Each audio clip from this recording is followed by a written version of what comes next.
Kekuatan besar laskar-laskar Islam dalam berebut kemerdekaan.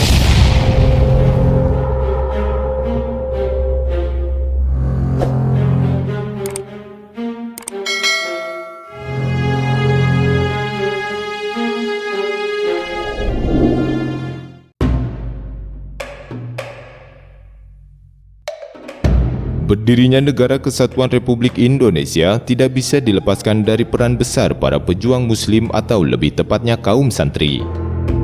Meskipun begitu, di pihak lain banyak pula peran dari berbagai golongan etnis dan agama yang tergabung ke dalam kelompok-kelompok barisan para pejuang kemerdekaan. Peranan kiai, santri, dan kelompok Islam di dalam perjuangannya mengakar di hampir seluruh daerah di Indonesia. Dalam kurun tahun 1943 sampai 1945, hampir semua pondok pesantren membentuk pasukan atau laskar-laskar guna merengkuh kemerdekaan tanah air bersama dengan para pejuang lainnya. Dari sekian banyak laskar yang dibentuk oleh kekuatan pondok pesantren di setiap daerah, Laskar Hizbullah dan Laskar Sabilillah merupakan pasukan yang paling terkenal kala itu. Laskar Hizbullah didirikan menjelang akhir pemerintahan Jepang, tepatnya pada tanggal 8 Desember 1944. Laskar ini terdiri dari gabungan para pemuda Islam dan kaum santri dari seluruh daerah di Indonesia. Awal mula didirikannya Laskar Hizbullah adalah untuk menjadi kekuatan cadangan dari pasukan pembela tanah air atau PETA.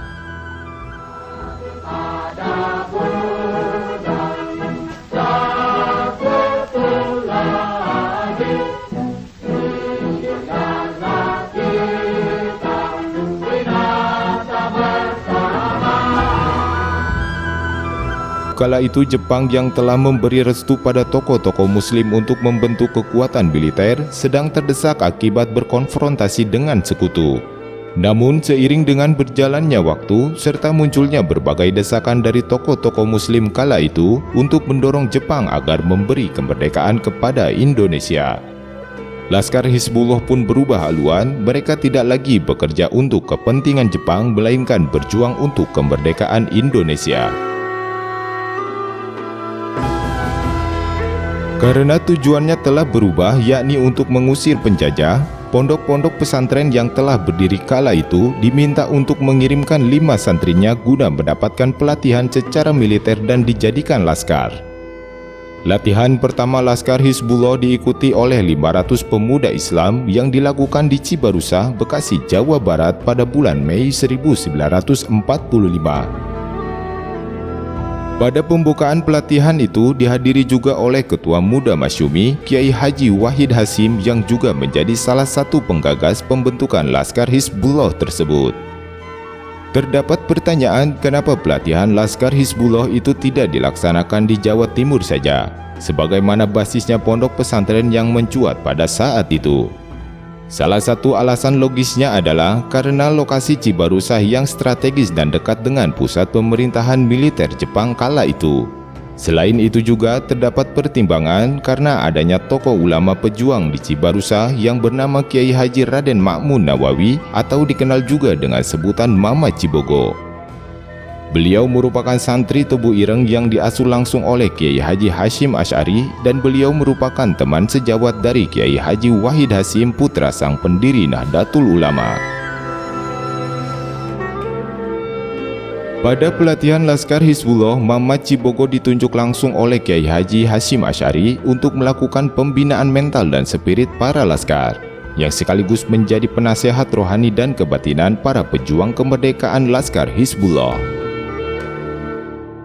Dalam pelatihan di Cibarusah itu, laskar tidak hanya berlatih soal perang saja.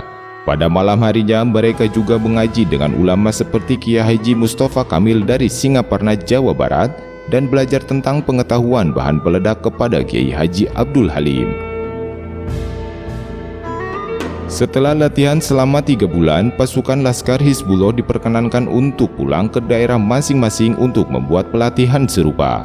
Mereka ditugaskan untuk melatih milisi di daerah asal yang beranggotakan para santri dan pemuda.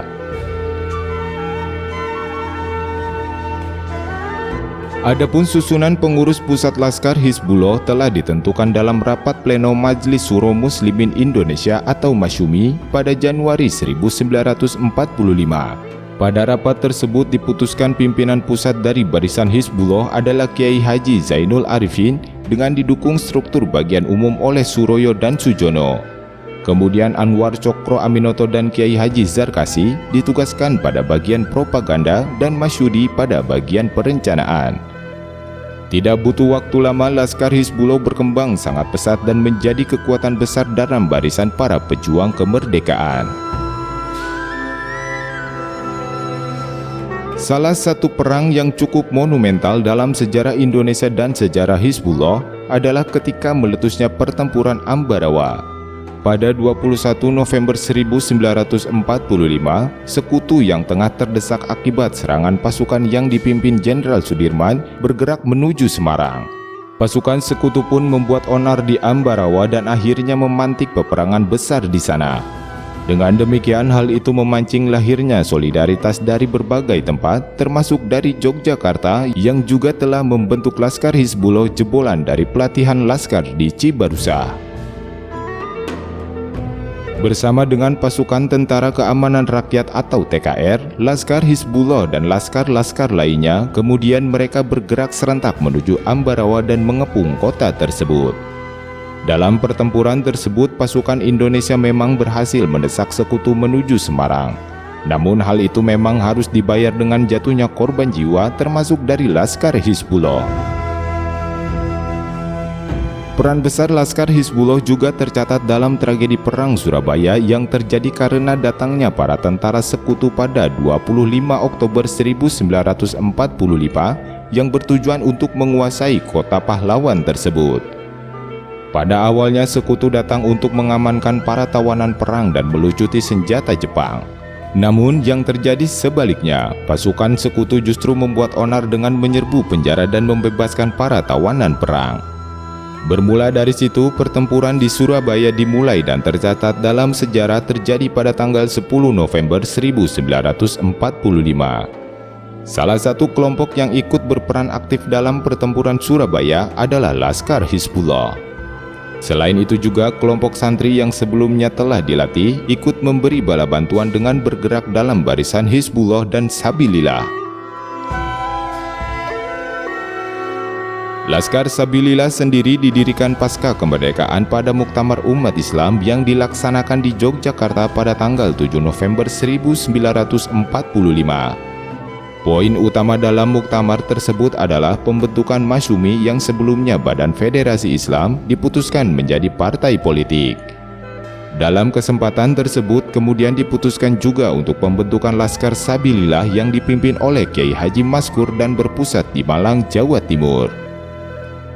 Dengan demikian, pada saat itu Masyumi dan umat Islam di Indonesia memiliki dua laskar paramiliter yang memiliki banyak pasukan, yaitu Laskar Hizbullah dan Laskar Sabilillah. Laskar Hizbullah dan Laskar Sabilillah merupakan fragmen yang tidak terpisahkan dari perjuangan kemerdekaan Indonesia pada masa silam. Kendati demikian, peran dan sumbangsinya terkadang memang masih luput dalam pembahasan sejarah yang seharusnya diketahui luas dan menjadi kebanggaan para generasi bangsa.